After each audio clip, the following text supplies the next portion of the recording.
Writing the perfect OET letter in just 40 minutes can be overwhelming. In this video, I'll walk you through everything you need to know in order to pass the OET writing test in 2025. From analysing the case notes and formatting your letter, to making sure your language meets the high standards that the examiners expect. Let's break down essential tips to help you pass your writing test with confidence in 2025. Let's start by understanding what the writing test is all about. This part of the exam is tailored towards your specific profession. So whether you are a doctor, nurse, or pharmacist, your task will be to write a letter based on a set of case notes for your profession. The exam lasts for 45 minutes, but the first 5 minutes are just for reading the task and the case notes. During this time, you will not be allowed to write anything. It's very important that you know how to appropriately use these 5 minutes so that you can prepare yourself and plan what you're going to write. You'll then write for 40 minutes, and that will be the time taken to plan, write, and check your letter. The OET writing test typically asks you to write a referral letter, but it will depend on your profession. It may also be a discharge or a transfer letter, or even a letter to a client or patient. Now, while the format may vary slightly, the goal remains the same: to take the most important information from the case notes and communicate these to your reader so that they can take the appropriate action or continue treating the patient. It's important that throughout your OET letter, you maintain a professional and formal tone and style. This means avoiding colloquial or informal language and ensuring that you remain professional. This test is designed to simulate a real-life situation in a healthcare environment, so it can help to think about what the reader needs to know. As a healthcare professional, what information do you think you need to give them in order to continue treating your patient? If you think of it like this, it will make that aspect of the exam much easier. Now, this is not just about using medical language correctly. It's about communicating essential information clearly and concisely and ordering it in a way that is logical and makes sense for your reader. You'll also be assessed on your ability to use correct grammar, vocabulary, and punctuation throughout your letter, as well as maintain a formal and professional clinical style. Now let's take a look at a sample writing test so you can see exactly what it looks like. Here you can see a writing task for medicine. So these are doctors' case notes here. The first thing you will see are the case notes themselves, which have the patient details, their medical and social history, some family history, and then details about the presenting complaint and the plan for what needs to happen next. At the bottom of the case notes, you'll find the writing task. This tells you the type of letter you're writing and who you're writing to and for what reason. So this is very important, as this is your purpose for writing. It also tells you that you need to expand the case notes into sentences, not use note form, use letter format, and the body of the letter should be approximately 180 to 200 words. Now that you understand what is required of you in the writing test, let's look at some essential exam strategies to help you get a high score. The first step of the process is to analyse the case notes. This means looking at the writing task and asking yourself various questions to help you decide which information you're going to select. Let's take a look at that example task now. When looking at the writing task, the first question to ask yourself is, who am I writing to? And from this task, you can see that we're writing to a gastroenterologist. The next question is, why am I writing? And in this case, we're writing a letter of referral for further investigation and definitive diagnosis. Now that we have that information, we can systematically go through the case notes and decide exactly what this reader needs to know.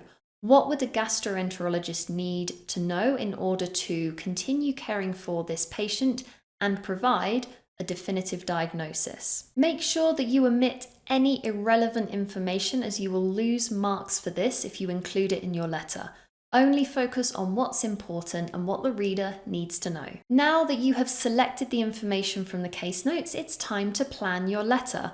You should always spend a few minutes planning what you're going to write so that you know exactly how many paragraphs to use, the order of the information, and you can check that everything is presented clearly and logically.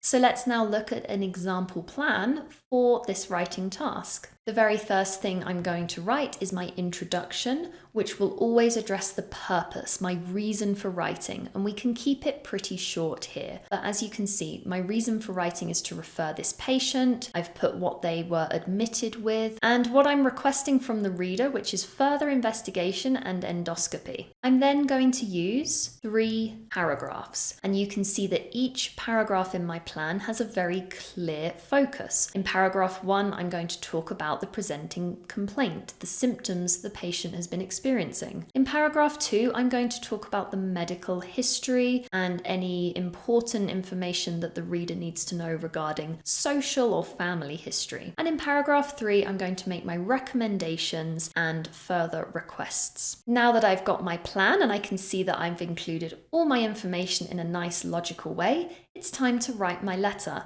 And this begins with a correct letter format.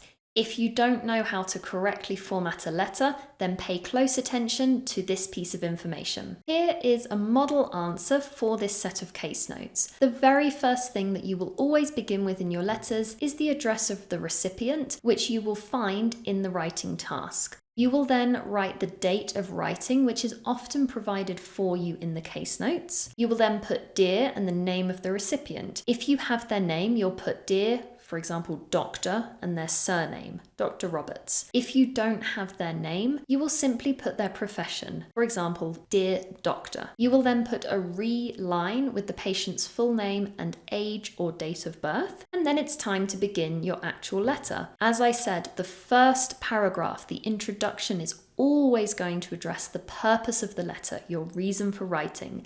And this only needs to be 1 or 2 sentences. As long as your purpose for writing is immediately clear, you should get a good score in this category. Now you can see that I've got my 3 main body paragraphs, so I have organized the information from my plan and written full grammatical sentences, and then I've ended with my recommendations and requests. And the last thing you will always do with your letter is a polite sign-off. If you require any further information, please do not hesitate to contact me. You can pretty much use that same phrase for all of your letters, something polite that invites the reader to ask for more information if needed. If you have written the name of the reader, then you can put yours sincerely. If you haven't written their name, or you've just put their profession, you can put yours faithfully. And then you can simply write doctor or nurse or pharmacist. And that is the correct letter format that you should use all of your OET letters. Now you know how to format your letter. Let's move on to the actual body of the letter, the content, what you're writing and how to write it. The first section is going to be your introduction, and from this, the reader must immediately be able to tell who the patient is, why they were admitted to you, and what action they are required to take next. This can usually be 1 or 2 sentences long. So a formula that you can follow is to clearly state why you are writing, introduce the patient, mention if the case is urgent, because if it is, this needs to go in your first paragraph, and then very briefly state what they were admitted for and what further action is needed. Now you've completed your first subsection, it's time to move on to the rest of the letter. It's important to note that there is no set template for how we organize OET letters. You need to decide what will make the most sense for your reader. For example, you might decide to order your information chronologically, meaning you start with the patient's history and then move forward to the presenting problem. Or you might decide that it's more important to start with the presenting problem and include the patient's medical history later in the letter. As a general rule, the most important information needs to come first. Think about how your reader is going to look at this case and what will help them understand it the best. In your introduction, you might start with, I'm writing to refer, or I'm writing to discharge, or I'm writing to transfer, and then say the name of the patient and what they've been admitted for. You might start your first paragraph by saying the patient first presented on, with the date, and then say what they presented with. The next paragraph, you might move on to talk about current situation. Today, the patient was admitted with, and then say what the problem was today. And then in paragraph 3, you might want to move on to talk about the patient's medical history. So you could say, in terms of the patient's medical history, and then give that information. So these are just a few useful phrases that you might want to use to start your paragraphs, but please remember, there's no set template for OET writing. Do not try to learn a fixed structure of how to order your information, as this is not going to help you get the marks that you need. As well as having a good strategy in place for writing your OET letter, you also need to understand the assessment criteria if you want to get a high score. So let's go through these now. The first one that you've already heard me talk about a lot in this video is purpose.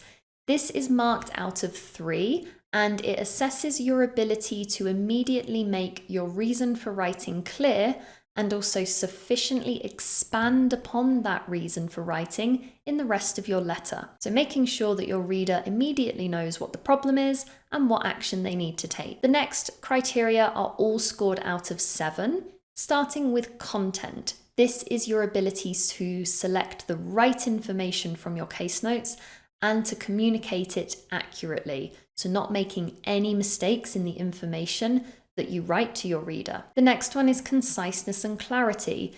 This is going to assess whether you've included irrelevant details or unnecessary information, and also how clear your sentences are. So not writing too much, not writing too long sentences, making sure the information you communicate is very clear. The next one is organization and layout. This is your ability to organize your information into appropriate paragraphs and making sure that all of the information in your letter is communicated in a logical sequence. The next one is genre and style. So this relates to using a professional and formal and clinical style throughout your letter and avoiding any informal or impolite language. And finally, we have language, which is going to be concerned with your grammar, spelling, vocabulary, and punctuation. So that is all of the assessment criteria for the OET writing test. And if you want to get a high score, it's important that you study this criteria very carefully. Now, it's one thing to be familiar with the strategies and the assessment criteria, but there's one crucial ingredient that's part of the exam preparation process that we are still missing, and that is expert feedback. Especially in things like speaking and writing, you need an expert OET teacher to be able to look at your letters and give you some feedback. They can tell you what you're doing well, where you're going wrong, and most importantly, how to improve. You don't want to keep making the same mistakes again and again and again, because that can be very frustrating and demotivating for you. If you're looking for expert feedback and support, then Swoosh English is here to help. We're offering you the chance to book a free one-on-one consultation call with our student success team. This is a personalized call just for you to help pinpoint your strengths and weaknesses, take a look at your study plan, and see exactly where you need to focus your study in order to pass the OET test. If you're looking to pass at least 3 times faster, then Swoosh English can help you get there. This call is designed to remove any uncertainty so that you can walk into that exam feeling clear and confident. So all you have to do to book that call is click on the link in the description below this video. Our student success team is ready and waiting to help you pass your OET exam.